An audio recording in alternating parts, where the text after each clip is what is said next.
I just found Saladzilla, the world's tiniest salad spinner, and I'm super excited because I eat a giant salad every single day of my life and I'm always needing fresh, clean greens, and this is pretty cool. Let's check it out.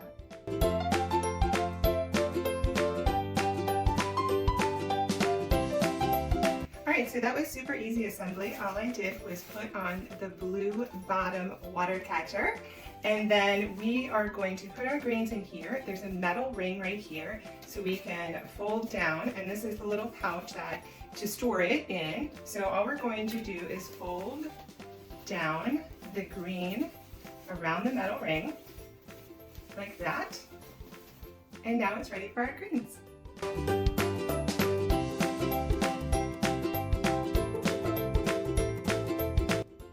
Okay, so we have our kale in here. I've dumped out the initial water, and now all you're gonna do is grab the top of this green nylon and you're gonna swing.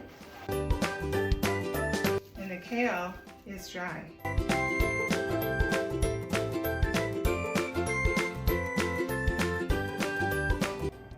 All right, I am super impressed with the Saladzilla. It's a great portable salad spinner and I highly recommend it.